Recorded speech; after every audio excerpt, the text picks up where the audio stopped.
There is a reason why the heart so often trembles, why the soul is weighed down, why shadows of anxiety, fear, bitterness, and despair creep upon the spirit.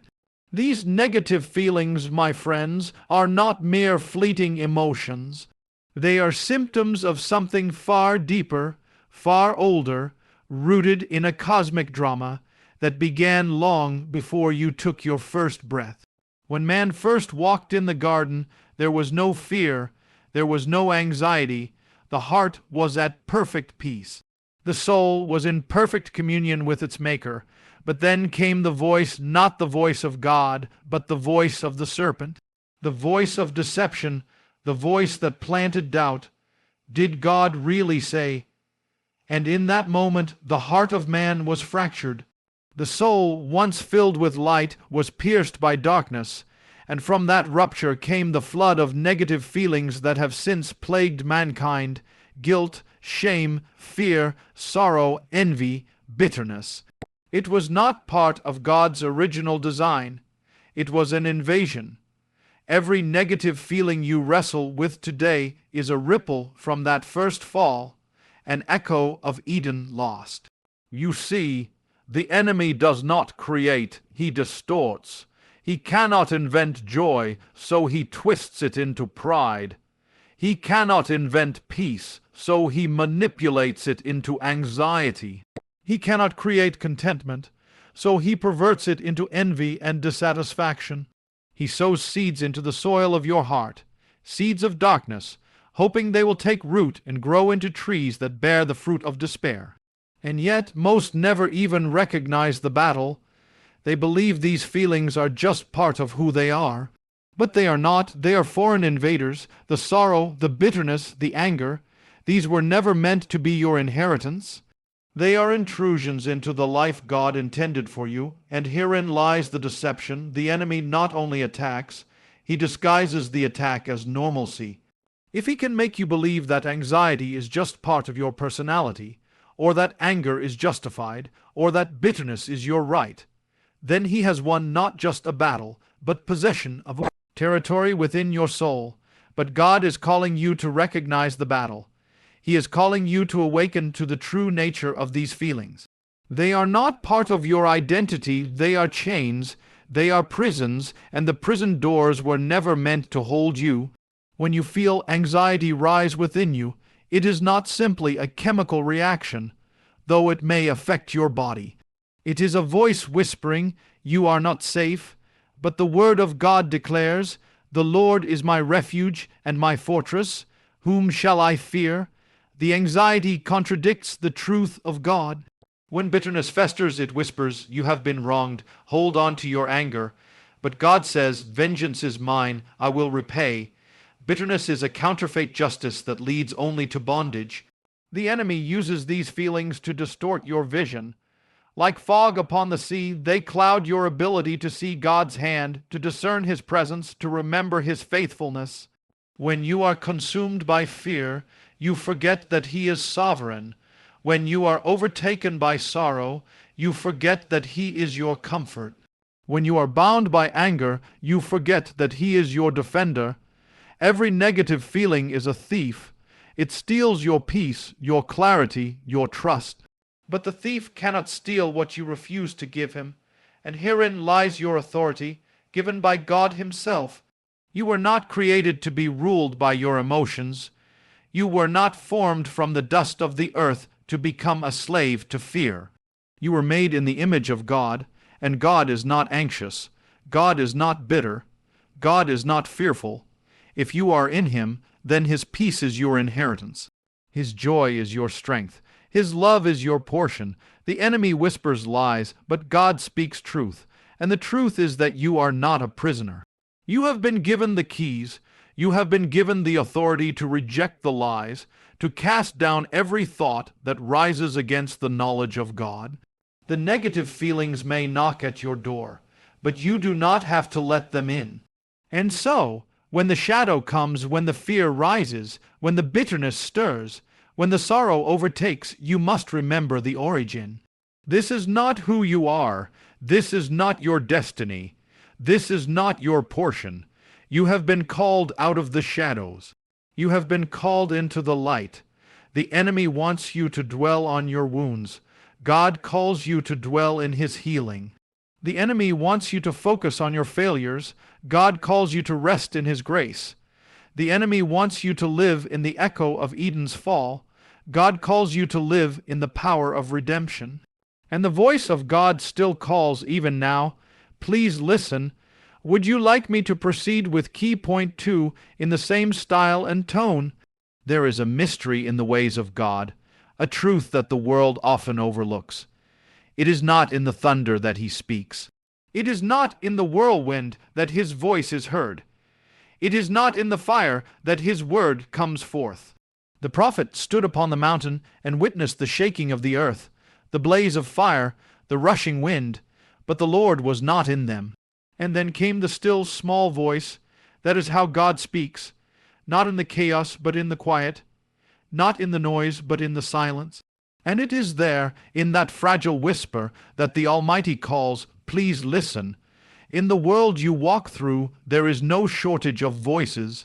They surround you every moment, voices of fear, voices of doubt, voices of anger, voices of accusation, voices that shout, demand, confuse, and deceive.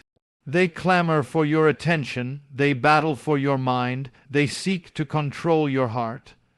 The voice of the world screams, you are not enough. The voice of the accuser whispers, you are unworthy. The voice of the past declares, you are bound.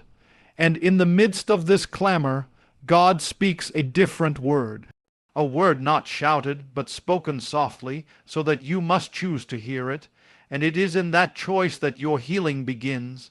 The negative feelings that rise up within you are not simply reactions to your circumstances. They are the fruit of voices you have allowed to speak into your soul. The voice of fear says, the future is dark. The voice of sorrow says, hope is gone. The voice of bitterness says, you have been wronged. But every one of these voices contradicts the voice of God.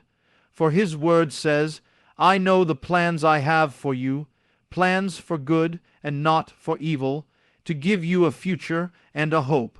His word says, weeping may endure for a night, but joy comes in the morning.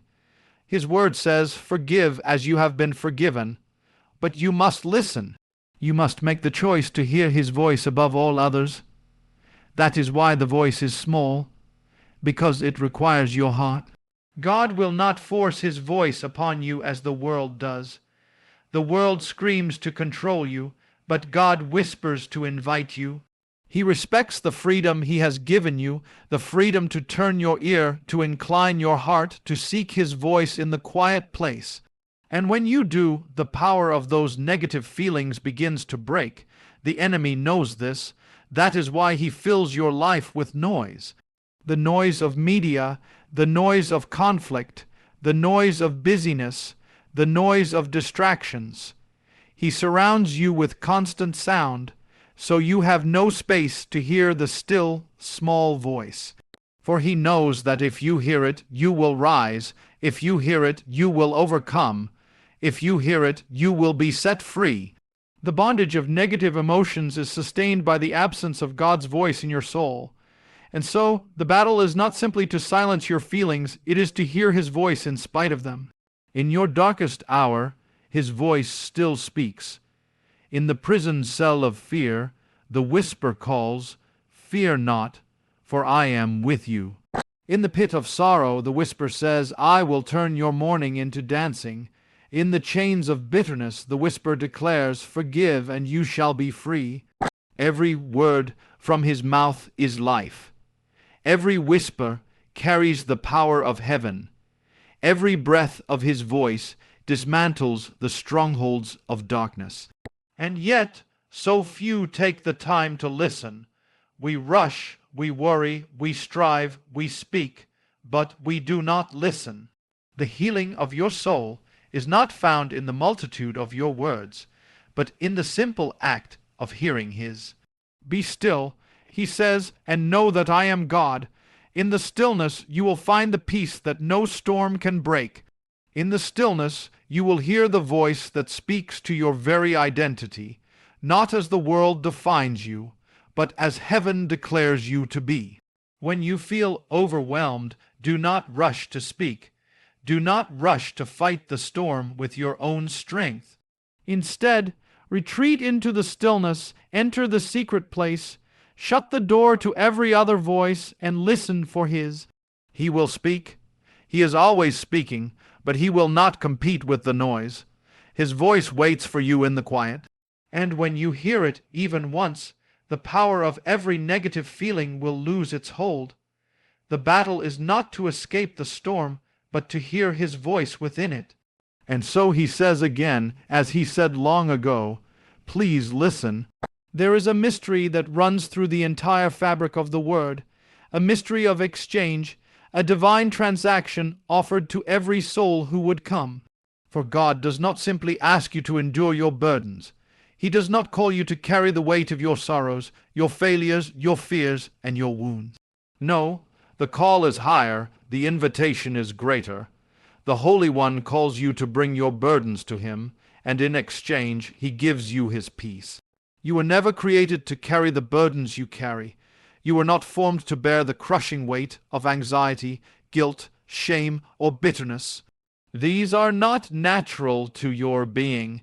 They are foreign weights placed upon your shoulders by the brokenness of this world, by the wounds of others, by the schemes of the adversary, and by the voices that speak lies into your spirit. And yet, how many of God's people walk under the weight as if they must carry it? How many hold tightly to their sorrow, convinced it is their cross to bear? How many cling to bitterness, believing it is their right? How many live beneath the weight of fear, thinking it is simply part of life? But listen to what God has spoken. Come unto me, all you who labor and are heavy laden, and I will give you rest. It is not a suggestion. It is not a polite offer. It is a command wrapped in mercy. It is the cry of the Father to His children, calling them to release what was never meant to bind them. The rest He offers is not the rest of the world. It is not temporary relief or fleeting comfort. It is the rest of the soul, the peace that passes understanding, the shalom of heaven itself. The enemy whispers to you that you must hold on to your burdens. He says that your pain defines you, that your anger protects you, that your sorrow honors what was lost. But these are lies, every one of them. Your pain does not define you, your Redeemer does. Your anger does not protect you, your Defender does. Your sorrow is not your offering, your praise is. And your chains are not your portion, freedom is. To release your burdens is an act of trust.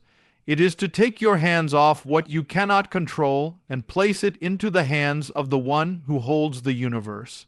It is to say, Lord, I cannot carry this. I was never meant to, but you are my burden bearer. You are my refuge. You are my strength. The world teaches you to fight for control. The kingdom calls you to surrender, and in surrender you will find victory. Consider the mystery. The Messiah Himself carried a cross, but it was not His cross. It was yours. He bore the weight of sin, but it was not His sin. It was yours. He carried the shame, the guilt, the condemnation, the sorrow, the brokenness, all of it, yours, so that you would not have to. And yet, so many still insist on carrying what He has already borne. Every negative feeling you carry has already been nailed to the cross. Your bitterness was nailed, your fear was nailed, your shame was nailed, your sorrow was nailed, and when He cried out, "It is finished," it was finished. But to live in that victory, you must lay it down. You must place your burdens at His feet and leave them there. The enemy will tempt you to pick them back up. He will whisper that you must hold on to your anxieties, revisit your failures, rehearse your wounds. But you must answer him with the truth, "It is finished." Every time you release your burdens to God, you are declaring His victory. Every act of surrender is a declaration of His sovereignty over your life. Every burden laid down becomes a testimony of His grace. And this is not a one-time act, but a daily walk. Every morning, bring your burdens before Him. Every evening, lay your worries at his feet. Every moment, surrender your fears, your doubts, your wounds. And you will find that the more you release, the lighter your soul becomes. The chains will fall, the shadows will lift, the peace of God will flood your being like a river of life. For you were not created to carry these burdens. You were created to walk in his peace. You were not made to dwell in sorrow. You were made to rejoice in his presence. You were not designed to live in fear. You were called to walk in boldness. The invitation remains, "Come unto me."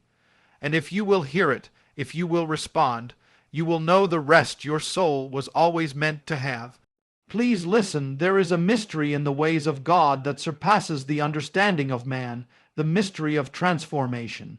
The world will tell you that you must live with what you have been given, that your past determines your future, that your wounds define your identity, that your failures limit your destiny. But the voice of God speaks something entirely different, something that pierces through the noise and overturns the decrees of the world. For where the world says you are broken, God says you are being made whole. Where the world says you are trapped, God says you are being set free. Where the world says your story is finished, God says he is only beginning. The negative feelings you have carried, the fear, the sorrow, the bitterness, the shame, these were never meant to be your inheritance. They are remnants of a fallen world, shadows cast by the separation from God that began in the garden. But the work of God is not to leave you in the shadows, but to call you into his light. He does not merely mend the broken pieces, he makes all things new. The old things pass away, and behold, all things are made new. You see, God does not simply remove the pain, he transforms it. He takes the ashes of your sorrow and exchanges them for beauty. He takes your mourning and clothes you with garments of praise. He takes your heaviness and fills you with his joy. It is not simply a removal, it is a divine reversal. What the enemy intended for evil, God turns for good. The places where you have been wounded become the places where his glory is revealed. The scars you carry become testimonies of his healing. The very things the enemy used to break you, God will use to build you. But for this transformation to take place, you must yield to the work of the Spirit. You must allow him to enter into the deepest places of your heart, the places you have tried to hide, the places you have long avoided, the rooms filled with old wounds and unspoken fears. He knocks at the door of those places, not to condemn you, but to heal you. And as you open the door, his light pours in, and the darkness must flee. The chains fall, the strongholds are broken, the bitterness dissolves, the sorrow lifts, the fear loses its grip. This is not the work of man. You cannot transform yourself. You cannot will your way out of the shadows. The world offers temporary remedies, distractions, and masks, but only God offers true transformation, a changing of the very substance of your being. He changes the heart of stone into a heart of flesh. He takes your weakness and becomes your strength. He takes your emptiness and fills you with his fullness, and this transformation is not distant. It is not reserved for the few or the mighty. It is for you. The same Spirit that raised Messiah from the dead is the Spirit that dwells within you. The power that rolled away the stone from the tomb is the same power that rolls away the stones from your heart. The resurrection was not only an event, it is a living reality for all who belong to him. You are not called to merely survive your struggles. You are called to overcome them. You are not called to live in the shadow of your past. You are called to walk in the light of his redemption. The world says your failures define you, but God calls you by a new name. The world says your sorrow is permanent, but God declares that joy comes in the morning. The world says your wounds are your identity, but God says you are his beloved, his redeemed, his child, his masterpiece. You are not who you were. You are who he is making you to be. But you must choose to walk in this transformation. You must release the old to receive the new. You must let go of the familiar chains to embrace the freedom He offers. It may feel uncomfortable, it may feel unfamiliar, but the freedom of God is greater than the comfort of bondage. His light is greater than the familiarity of the darkness, and the life He offers is beyond what you have ever known. Even now, His voice is calling. The same voice that spoke light into the darkness at the dawn of creation is speaking into your life. The same voice that calmed the storm is speaking to your storm. The same voice that called forth Lazarus from the grave is calling you out of the grave of your negative feelings. The tomb is no longer your home. The chains are no longer your inheritance. The shadows are no longer your portion. The grave clothes no longer belong to you. Please listen.